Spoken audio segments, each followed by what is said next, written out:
বেতন বৃদ্ধি, কেন্দ্রীয় বাজেটে আইসিডিএস কর্মী ও সহায়িকাদের তৃতীয় এবং চতুর্থ শ্রেণীর কর্মীর স্বীকৃতি সহ 15 দফা দাবিতে বুধবার দুপুরে পশ্চিমবঙ্গ রাজ্য আইসিডিএস কর্মী সমিতি মুর্শিদাবাদ জেলা কমিটির পক্ষ থেকে দেশব্যাপী দাবি দিবস পালনে ডেপুটেশন জমা দেওয়া হলো ডিপিওর কাছে।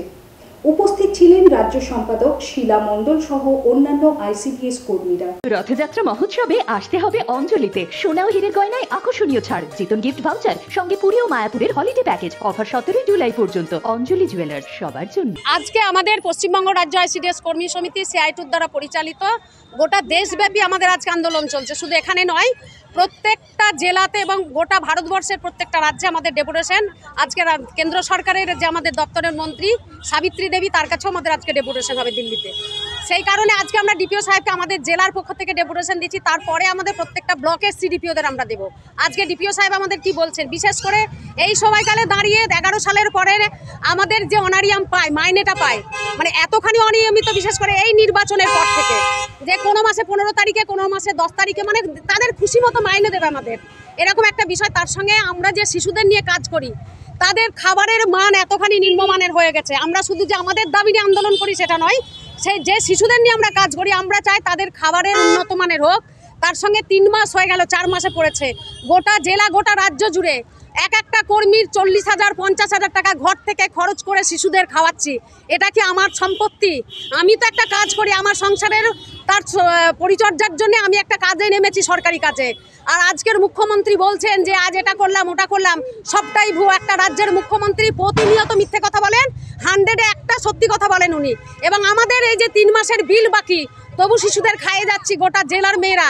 এটা চলতে পারে না। গোটা রাজ্যের আজকের এরকম একটা অবস্থার মধ্যে দিয়ে আইসিডিএস কর্মীরা কাজ করছে। আজকে সব গোটা দেশব্যাপী চলছে। আজকে দাবি দিবস আমাদের, এটা প্রতি বছর আমরা করে থাকি। আর আজকে আমরা ডিপিও সাহেবের কাছে এবং প্রত্যেকটা প্রজেক্টের সিডিপিওদের এর পরবর্তীতে আমাদের সব ডেপুটেশন হবে। আমরা জানতে চাই যে মোবাইলের টাকা দিল কেন্দ্র সরকার, কেন রাজ্য সরকার দিল না? আমার দপ্তরের মন্ত্রী শশী পাজাই টাকা চুরি করেছেন 3 বার হলো, অথচ চাপ দিয়ে আমাদের কাজ করানো হচ্ছে মোবাইলে। যে আমরা যে মোবাইলটা দিলেন না আপনি, তাহলে আমরা কেন কাজ করবো? পরিকাঠামো ছাড়া সরকারের কাজ করা যায়? উনি দিলেন না, টাকাটা চুরি করলেন তারা। এবং স্কুলের যাদের যে ছাত্রদের আমাদের পড়াশোনা করার কথা, বই খাতা নিয়ে, তাদেরকে মোবাইল দিয়ে দিচ্ছেন আর তাদের ভবিষ্যৎগুলো নষ্ট করেছেন। যাও মাতাল হও, মদ খাও, এরকম একটা পরিস্থিতি গোটা রাজ্যের ছাত্রদের তৈরি করেছে। আর যে কাজটা পরিকাঠামো দরকার আইসিডিএস এর, আমি আমার নিজস্ব মোবাইল দিয়ে সেই কাজ করে সরকারকে পরিষেবা দিচ্ছি। এটা চলতে পারে না। সেই দাবি নিয়ে আমরা বলেছি পোষণ অ্যাপের জন্য মোবাইল আমাদের 15 দফা দাবি আছে। আজকে আমরা 15 দফা দাবি নিয়ে সিডিপিওর কাছে প্রত্যেকটা ব্লকের সেক্রেটারিরা আমরা এখন যাব। মুর্শিদাবাদের শিক্ষা মানচিত্রে অন্যতম 2 নাম কবিগুরু কলেজ অফ ফার্মেসি এবং কবিগুরু নোবেল সেন্টিনারি ট্রেনিং কলেজ। কবিগুরু কলেজ অফ ফার্মেসিতে ভর্তি চলছে ডি ফার্মা কোর্সে। কবিগুরু নোবেল সেন্টিনারি ট্রেনিং কলেজে ভর্তি চলছে বিএড ও ডিএলএড কোর্সে। এখানে পেয়ে যাবেন উন্নত পরিকাঠামো, conductive learning environment, dedicated faculty, উন্নত মানের ল্যাবরেটরি ছাড়াও বিভিন্ন সরকারি স্কলারশিপ পাওয়ার সুযোগ, ক্যারাটে ও সেলফ ডিফেন্স প্রশিক্ষণের সুযোগ, সাংস্কৃতিক অনুষ্ঠান, প্রকৃতির মধ্যে শিক্ষা গ্রহণের সুযোগ এবং 24/7 পাওয়ার ব্যাকআপ।